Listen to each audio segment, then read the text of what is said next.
Hi everyone, welcome to Michelle on the Money. This is all about your money from consumer to business news in the bi-state. As nurses are rallying against chronic staff shortages and workplace violence. They were outside St. Louis University Hospital this week calling on officials to address patient and staff safety. The nurses union cites a recent tragic incident inside the ER, claiming that weapons routinely make it into the facility, putting everybody at risk. They also want the hospital to address what they call chronic staffing shortages, which they rallied against last year. Now, in response, SSM Health released a statement saying its, quote, service commitment to caregivers and patients is unwavering. We maintain open, ongoing communication with our nurses and staff every day, not through rallies or publicity, but through genuine dialogue, support, and a commitment to excellence.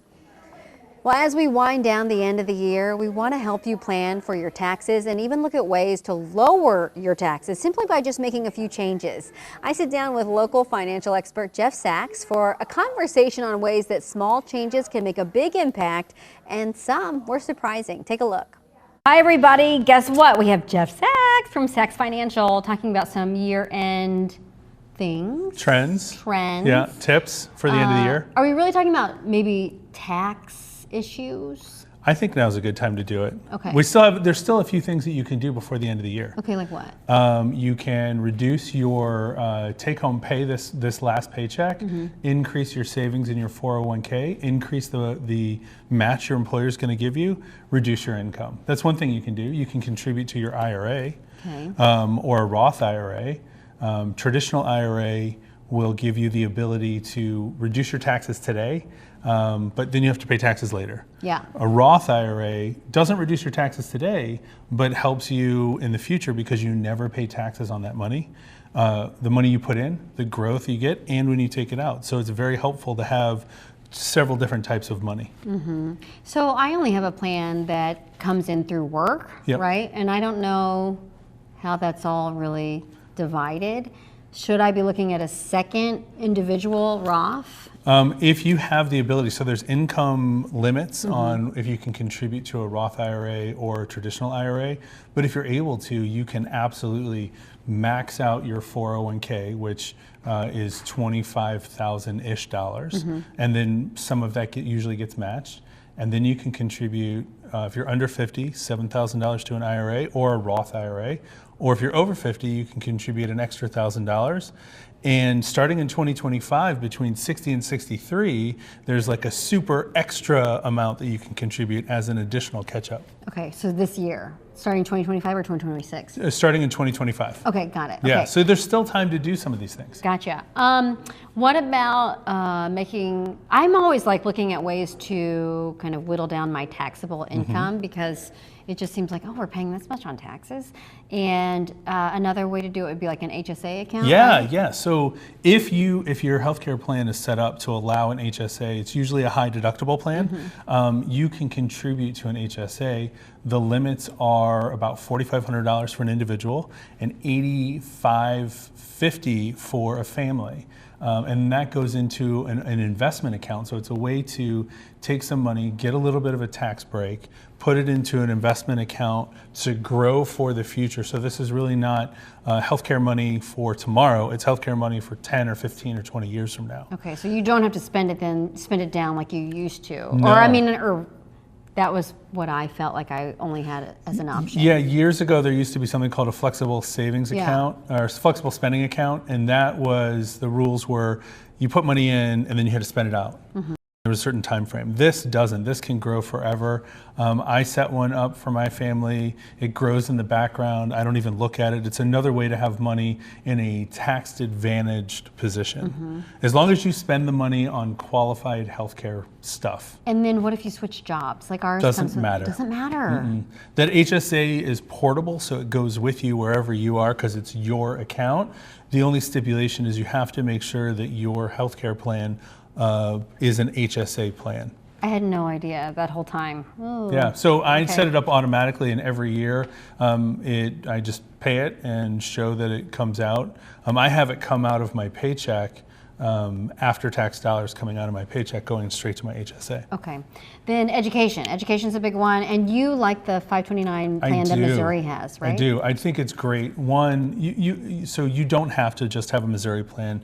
You want to just have one, but you can have them in any state if you have them in Missouri. Or Illinois, right? Yeah. Or wherever you live, you get a tax break on your state taxes for that contribution up to a certain limit. Okay. In the state of Missouri, it's like $8,000. Okay. But then I thought you said something today on air, like something about 35,000. The max amount you can contribute in any one year is about $35,000, but most people don't do that. I mean, it's like the way that I use it, because I use it for my two kids, is we do the max for the family, which is $16,000. That gives us a tax break for making that contribution, that we don't pay state taxes on that money. Okay. And then when it comes out, it's not, if you use it for educational purposes, whether it's elementary, secondary, college, whatever, it comes out federally tax-free and state tax-free. Okay. But that would be a good way to, how much money would that be? I mean, I'm trying to think, like, what are the... Well, it grows, so what it does is it's another way, again, to have money growing in the market. So it's a stock market. The money that you put in there is growing with the stock market, just like an HSA, just like your 401k. But you could take out that money every month if you needed to, right? For like an For independence. education. Yeah, so if a kid went to independent school or something like that, you could do that. And what I forgot to mention on air is, because we've talked about it before, if you have a 529 plan, and let's say your kids don't go to school and you don't have a relative or somebody in your family that you can leave it to, you can name a beneficiary, like your child, and if it's been in existence for, I think, 15 years, you can convert it to a Roth IRA for them. Okay. So it's a way to make, say, I want to give some money to my kids for college, then they don't use it, but now I want to give them some money to help start them in retirement. Gotcha. Yeah, Okay. it's pretty wild. They just changed that. That was part of the Secure Act 2.0. Okay, and you think that's legit enough to do it? I mean, it just seems like everything changes with the different administrations. It does, but some of this stuff doesn't. This stuff won't. Okay. I don't think, like, there was years ago, there was talk about getting rid of Roth IRAs, and they didn't get rid of Roth IRAs. They just changed it to make it so that if you have tons of money, that you can't pile lots and lots of money into a Roth IRA. There's a guy that whoever, I forgot his name, started Twitter, I think, and he put his Twitter stock in his Roth IRA. Dorsey? Was it Dorsey? No, it wasn't. Dorsey. It wasn't the guy from St. Louis. No, it wasn't the guy from St. Louis. Yeah. But that stock at the time was worth pennies, and now it's worth millions of dollars. So he has millions of dollars inside of a Roth IRA, which means he'll never pay taxes on that money. That's not what it was designed for. It was designed to help people save money for retirement, not shelter millions of dollars from taxes. But don't the ultra rich shelter all their taxes? Yeah, but there's so many ways to do it. I don't know them. Well, that's the thing. I get caught on TikTok and Instagram looking at like ways to shelter money. They're like, do what the rich people do. Right. This is what you should be doing. You should be buying an Airbnb and sheltering your money, or you should be doing whatever. Are any of those, just curious, not to put you on the spot, but are any of those actual worthy tips? If so, real estate, people always say you should buy real estate. And what I would say is, if you want to be a landlord and own multiple properties and deal with being a landlord and keeping it up, do it. It's a good use of money. You can leverage that for other things, but you can't just buy one apartment, one condo and rent. I guess you could and run through Airbnb, but it just sounds like a huge hassle. Yeah. I think that's something that you really have to have passion for and want to do in order to make it work. What about all this advice? I'm putting you on the spot. What about all the advice that I see where it's like start an LLC and pay your children to be employees? Yes. And does that work? It does. Oh, it does. It does. Oh my God. So if you own your own business, you can employ your children, and if you have a legitimate reason to pay them, for example, let's say my kids are on my website and I'm paying them for their likeness, or my son comes in and does some clerical work around the office, right? I can justify paying him $6,000 for the year. Well, then I can turn around and create a Roth IRA for him, and put that $6,000, because the way Roth IRAs work, the amount of money that, the lights just went on. The lights just went on. The amount of money that you earn, you can contribute. So up to $6,000 or $7,000. 6, 7. I'm just kidding. Oh my God, though. I had no idea. Because I see all this advice, I'm like, is that real? Is that not real? It is. We should So do that a works. whole segment on, That is this works. good advice? Is this not good advice? Yeah. So it does work. Okay. You know, the trick is that you have to own your own business. You are going to have payroll expenses. It is legitimate. You have to show, you as an employer will pay employer taxes on Social Security. You'll have additional expenses. So it only really works if you have a business. Is it worth it though for people to like? It is great. Like if you can, and even if you can't, if your kids start working and you can, if your kids are 15, 16 years old and you can contribute to a Roth IRA for them, it's great because the compounding interest that they will earn over their lifetime, if you just put in, I think we've both seen that math. It's like you put $6,000 in for 10 or 15 years, and then compounding on growth in the stock market at 7%, it'll quadruple, and they could have $1 million by the time they're 60. It's crazy numbers. We'd have to do a whole thing on it and check it out. Okay, Yeah. I'm going to follow up on that. Anything else that we should be looking at? One last question, because I don't know how much storage I have on my phone. Right? We were just keep talking. End of the year, I would say look at your budget. I think it's always great to start the new year knowing what your expenses are, especially as inflation is ticking up. The economy is starting to look a little iffy with that last jobs report out. So we don't know where the market is going to go. I would say look at your budget, look at those extra streaming services and how much you spend at Amazon or wherever. Yeah, because there are people who are really struggling, and people who've never struggled before. Right. That's always a thing. And it sneaks up on you. Yeah, Yeah. it really does. Okay, so where can people find you? RetireSafeSTL.com. On all the socials, it's RetireSafeSTL or SaxFinancial.com. Okay, thanks, Jeff. Well, there you have it. I learned a lot in that. All right, Paramount is upping the ante in its bid to take over Warner Brothers Discovery. The company says billionaire Larry Ellison is joining their push. Ellison is guaranteeing tens of billions of dollars to that effort. Warner Brothers has rejected Paramount's attempts multiple times and has instead gone with Netflix. Kentucky bourbon maker Jim Beam announced that it plans to pause production at its main distillery. The move will take effect on January 1st, and part of the issue concerns supply. Kentucky has more than 16 million aging barrels of bourbon in its warehouses. The state charges taxes on those barrels. A state trade group says distillers paid $75 million for those aging barrels just this year. St. Louis County Police are sounding the alarm about a tricky scheme that stole $1,000 from an unsuspecting person. This happened pretty recently on Gravois Bluff Boulevard in Fenton. One victim reported that a group of young men was asking people to buy candy to help their football team. Well, if they agreed and handed their card over to the suspects, then had to tap to pay, they had that app on their phones. Well, police say the suspects then changed the amount, charging the victim $1,000 instead of the agreed amount. Police believe there could be other victims, so they are asking anyone with information to give them a call. I made the poor man cry. I love it. That is the most pathetic crying I've ever heard. You're not really crying, that's fake. Oh, wow. Well, what you just heard was a clip from a woman giving romance scammers a taste of their own medicine. You know, the holidays really are a season of joy, generosity, and connection, but hard stop here. They are also prime time for scammers who prey on loneliness and trust. Romance scams cost Americans nearly $1 billion last year, and experts say activity spikes around Christmas, New Year's, and of course Valentine's Day. So joining us today is Patsy Roach, known as the Pink Lady Against Scammers online, who's really made it a mission to expose romance scams and protect vulnerable people from falling victim. Thank you for being here, and I'm so glad we're matching today. Well, you know, my favorite color. Yes. Thank you so much for all the work that you're doing. It's my pleasure. Does it feel good to see that video and you're like, oh, I made that scammer cry? Yeah, that was one of them where I made a guy cry.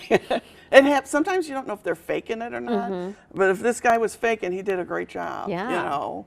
But Well, that's yeah. what they're, I mean, you know, when we said people lost $1 billion last year or whatever, the thing to remember is that this is an actual industry for some of these scammers, right? Yeah. Oh, yeah. They got their little, I forgot what they refer to them as, their little scammer cafes. Mm-hmm. And there's pictures, you'll see them all with their laptops talking to ladies. And it's insane, you know. And why do scammers, you know, do it this time of year? Probably just like we mentioned, right? People Yeah. are feeling vulnerable and lonely. Well, that's what it is. So many women, and I don't want them to feel this way, but I don't have any magic to give them, but they just feel very lonely, very vulnerable. You just want someone to spend Christmas and Valentine's Day with. It's all year round is scammer season, but this is in particular a big one. What are some of the excuses and tricks that scammers use? Well, a lot of them don't want to video chat. I get them to video chat. I get them to talk do? on the phone, yeah. And many times, I get them to admit to me, yeah, I'm a scammer, and then they give you the sad story. And then I say, then they'll say, well, can we still be friends? And I'm like, no. And then I block them. You know, we sit and listen, and we try to get information out of them. I work with a great group of girls. We call ourselves the Google Girls. And my lead gal is Sandy, and she keeps notes of every guy that I talk to.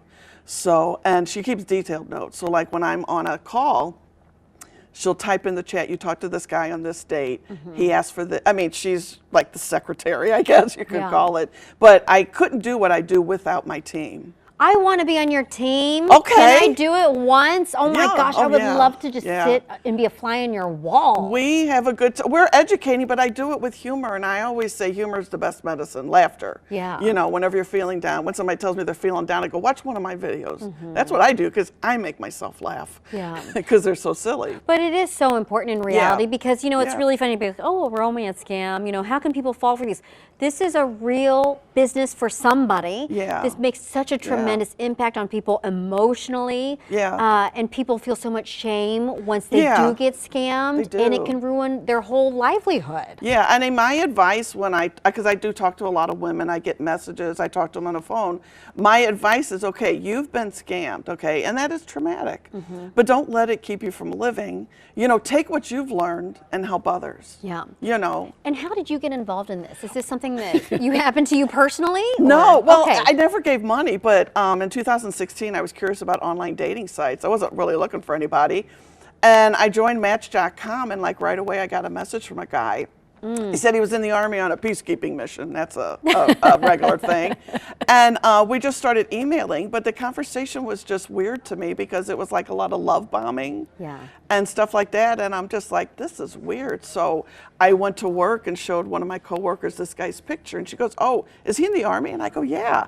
And she goes, well, he's a scammer. I go, what are you talking about? She like explained all this to me. And it just kept going on and on through Our Time, Plenty of Fish, Instagram, Twitter, you know, it's everywhere. And so I just started having conversations and screenshotting them and putting them on my website, where now it's more videos, but I do post good information on my website as well. Well, and I'm looking at some of your, some of the things that you've actually been able to find from scammers. I mean, I cannot believe this. How to make a white woman fall in love with you from online chat. This is an actual playbook. Yeah, from and some I of the use scammers. it on them. I will sing to that. You know, I can get them to do almost anything. I can get them to bark like a dog. I get them to sing to me.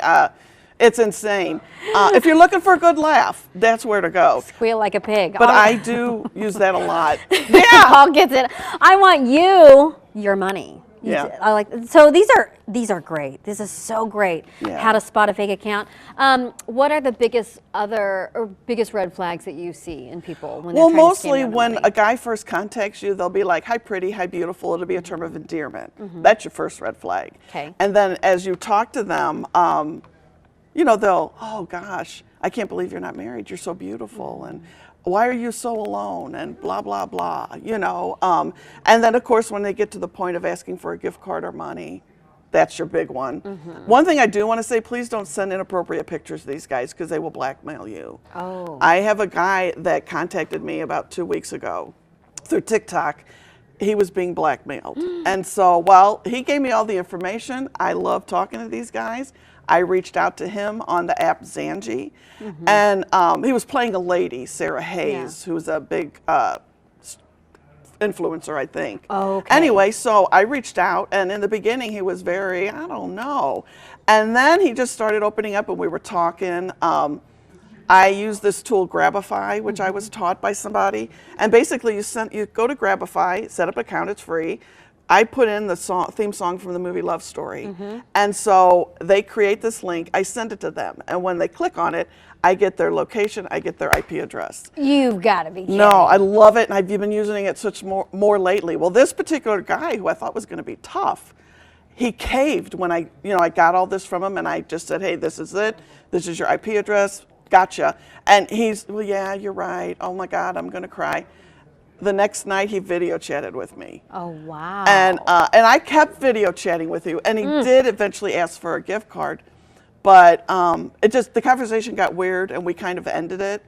But I have his picture on my TikTok page. Oh, yeah. Tell everyone what your TikTok page is. It's pinkladyaGainstScammers.com.